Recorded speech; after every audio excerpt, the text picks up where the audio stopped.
And I think let me start on the same topic, right? We are out of pandemic, the disruptions, I won't say that completely over, but all the problems which we had with demand and supplies, some part of imports, right? And if we top it up with the oil price fluctuation, right? And your product is the kind of, rock bed for FMCG and CPG. So if you combine all that, what was the strategy to sustain? What is the, what all you have experienced and how it has been as an experience for you?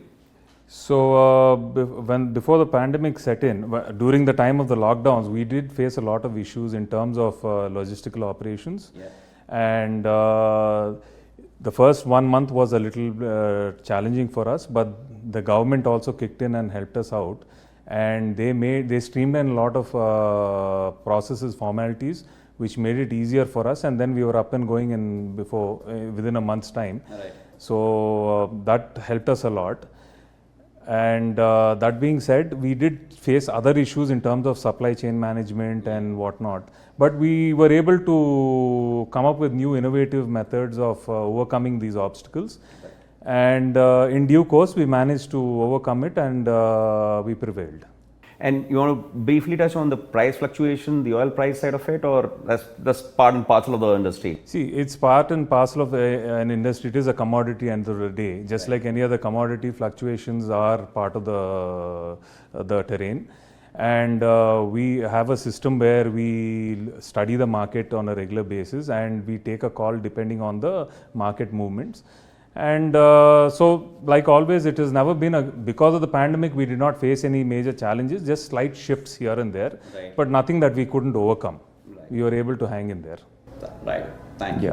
Consumer is much more aware, alert, right? They're looking for socially responsible, sustainable products, right? The term which is very, very commonly used these days is conscious consumerism, right? I'm sure you must be experiencing that. So, you want to talk about it a little bit? See, when you talk about sustainability, I think India is the most sustainable nation in the world. Yeah. I don't know if you agree with me or not. We are the largest recycling nation in the world. I don't know how many people know that.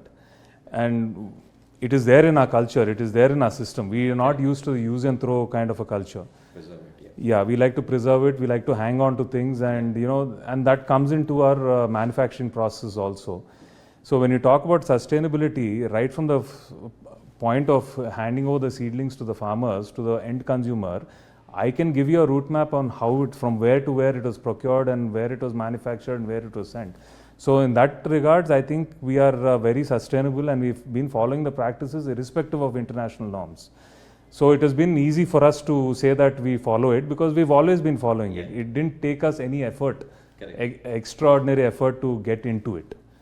So that way I think we've managed to come along pretty well.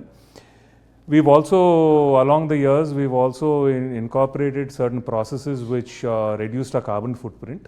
Right. If you take, for example, our effluent treatment plant, we've got the certification, we're almost getting the certification for the zero liquid discharge. We are on the verge of getting it. Right. So we might be the first plant in the world to get it also. So Rajeev, that is an interesting segue, right? Globalization, which is impacting, right, has its own benefits as well as the challenges, right? NBL at a scale, how do you see yourself in the global map, or let's say how it has helped in terms of, transforming either let's say the lives of the farmer, the entire well-being of the, let's say the organizational operations and things like that. You want to talk about that? See, as far as globalization is concerned, we have employed certain techniques that you followed globally to give us that advantage in getting ahead. One of the major things that we have done right now in NBL is that we are going towards a digital transformation, right. Especially a robust ERP system. And I feel that this is going to give us the advantage in the coming days to stay ahead of the curve. Right. I look forward for that. And likewise also we have also integrated a lot of processes from abroad, whatever is available. We have done a lot of R&D into that, and we have employed it into our day-to-day manufacturing techniques. And one such being our effluent treatment plant. A lot of time and effort has gone into it. And finally we feel that we have cracked it. So if it wasn't for globalization, I don't think we would have had access to all this information. And thanks to globalization also today, we are able to give the farmers a know-how, a better understanding into the crop, and also into better harvesting techniques, which has helped them also to a large extent, which has made their lives a lot more easier and it's simplified it in a large way. Right. Thank you. Yeah, I think it's the integration of the technological platform led by data-driven analytics. Obviously, it leads to a better output and it will impact everybody positively. Very well put. When you are attracting the young talent, right, they are looking for their worldview, they are looking for their sustainable, responsible, which I think you have addressed already, right? What will be the value add to, let's say, their resume? What will be their learnings from the industries and organizations like you? If you want to talk about it, that how, let's say, an NBL can shape their the future. The easiest way to answer that question would be NBL actually is a family-owned company, but the present management is trying to break away from that stigma of a family-oriented company. Okay. So for all practical purposes, we might be a family-oriented company, but our mindset and our thought process is of that of an MNC. Right. And we are at that crux where we are transitioning ourselves from this phase to another phase, a different journey. We are embarking on a different journey. And I think this is going to be very unique for anyone who joins us, because even if you were to go and look for jobs elsewhere, you want to, when you're looking at creating a path for yourself in your career, when you go to an MNC, they're going to look at your, your education and then your work background and whatnot. So this is going to stick out, right? Because you have worked in a company in a rural background, which is at the transition phase, where actually you learn a lot. Yeah. You learn how traditional practices are run in a family-oriented background, and how they break out of it, and they, when the calling comes, when you become a fully flourished, open-minded company, right. And that's exactly what we are transitioning ourselves to be.